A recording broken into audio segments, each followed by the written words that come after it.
काम का है जा भैंस चरावा, मौरिया कुशवाहा काम का है जाके सब्जी उगावा, चमार का काम चमड़ा छुड़ाना, लोहार का काम लोहा पीटना।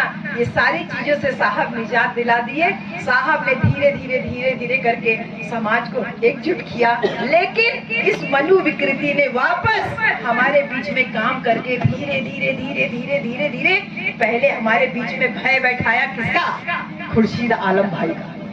सबसे पहले इनका डर बैठाया कि ये मुसलमान है, ये तुम्हारा दुश्मन है, ये तुम्हारा हक खा जा रहा है। मुसलमान एक ऐसी कौम हो गई है हमारे देश में, जैसे मंदिर का घंटा होता ना, कोई भी आए बजा के चला जाए, वैसे ही मुसलमान हो गया। इसका खौफ दिखा करके आप कोई भी काम करा सकते।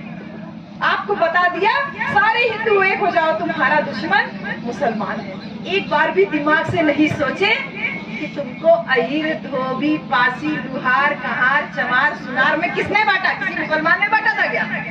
सोचे नहीं। ये मनु विकृति थी जिसने आपके दिमाग पे इतना कब्जा कर लिया कि आपने अपने सोचने समझने की शक्ति को पूरा खत्म कर दिया। एक मुसलमान का भय दिखा करके आपको वापस आपकी जातियों में तोड़ा गया और वापस आपको एक वर्ग बना करके उसके खिलाफ सामने खड़ा कर दिया गया। और पीछे से क्या हो रहा है? पीछे से क्या हो रहा है? जो सिलेंडर 550 रुपए का मिलता था, वो सिलेंडर आज 1065 रुपया का मिल रहा है। खुर्शीद भाई अगर पंक्चर जोड़ने वाले होते तो खुर्शीद भाई कल भी पंक्चर जोड़ रहे थे, खुर्शीद भाई आज भी पंक्चर जोड़ रहे हैं। हाँ, बस ये है कि पहले पंक्चर 50 रुपए में जोड़ते थे, आज इन्होंने 60 रुपया, 70 रुपया। अगर थोड़ा सिलेंडर और महंगा होगा तो ये 90 रुपया, 100 रुपया में पंक्चर जोड़ेंगे। इनके ऊपर कोई फर्क नहीं पड़ा। फर्क किसके ऊपर पड़ा? फर्क ये अहीर जी है, जो मौरिया जी है, कुशवाहा जी है, लुहार, सुनार, कहार, ये पूरा जो समाज बैठा हुआ है, फर्क सबके ऊपर पड़ा। हम परेशान इसीलिए देश में जो हमारे बीच में हमारे भाइयों को जो बांट करके राजनीति की जा रही है, हमारे मुसलमान भाइयों को हमारे खिलाफ खड़ा करके जो राजनीति की जा रही है, हम परेशान इसी से। गांव-गांव में घूम रहे हैं, चुनाव से पहले घूमे, खुल करके बोले कि 85% हो आप, शासन सत्ता आपकी होनी चाहिए। लेकिन हम बटे हुए हैं, इसलिए शासन सत्ता किसी और के हाथ में। लेकिन फिर भी मैं एक बात कहती हूँ, शासन सत्ता किसी के भी हाथ में रहे, किसी के भी हाथ में रहे, अगर समाज मजबूत रहता तो वो जालौर में बहन जी 8 साल का बच्चा था, खाली मटका पानी से छू दिया, पानी का मटका छू दिया, उसको टीचर पीट करके मार डाला। और ये सिर्फ वहाँ जालौर में नहीं हुआ। मैं अभी 3 दिन पहले भदोही जिले में थी। भदोही जिले में एक अपना ही 8-9 साल का बच्चा था, बगल वाली ऊंची जाति के लोगों की बस्ती थी, उसमें उन लोगों ने आरोप लगाया कि वो खेलने गया था और खेलने में छुआछूत हो गया। उन लोगों ने पीट दिया और जब देखा कि बच्चे के नाक मुंह से खून निकलने लगा तो उस पे आरोप लगा दिए कि ये 20 किलो जो है इसमें चावल चुरा के भागा। पीट दिए उसको। 7-8 दिन बाद वो बच्चे की मौत हो गई। जालौर की घटना इतना हाइक हुआ, लेकिन यही भदोही में अभी 1 जुलाई की घटना है, उस घटना का कहीं जिक्र नहीं हो रहा है।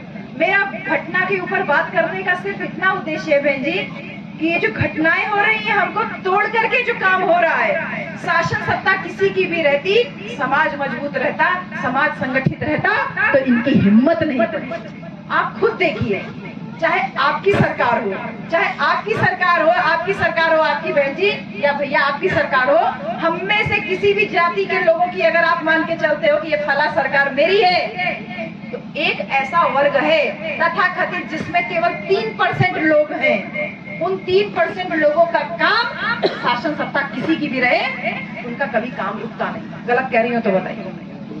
उनका काम सभी सत्ता में बराबर होता रहता है। मतलब क्या? उनका समाज संगठित है, मजबूत है। साहब यही तो काम करना चाहते थे कि हमको और आपको एक दबाव समूह के रूप में बना के इतना मजबूत कर देना चाहते थे कि शासन सत्ता किसी की भी रहे, हमारी भागीदारी हर शासन सत्ता में बराबर की रहेगी। यही प्रयास था और यही पीड़ा है हमारी। हम चुनाव के दौरान ये फलाने पार्टी का मुंह फुला के बैठ गया, ये सपा वाला है, ये बसपा वाला है, ये भाजपा वाला, ये फलाना पार्टी वाला, ये फलाना, सब आपस में मुंह फुला के बैठे हुए हैं। और मजा कौन मार रहे हैं? मजा वही मुट्ठी भर लोग। कब तक ऐसा चलेगा भैया? मुझे क्या पड़ी थी संगठन बनाने की, और ये संगठन नहीं, ये सिर्फ एक नाम है। मैं परेशान हूँ इसीलिए कि सत्ता और भागीदारी में अंतर समझिए।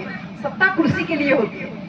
आपको कुर्सी नहीं मिली, आप खड़े हैं, आप हमको कुर्सी मिली इसलिए हम यहाँ बैठे हैं।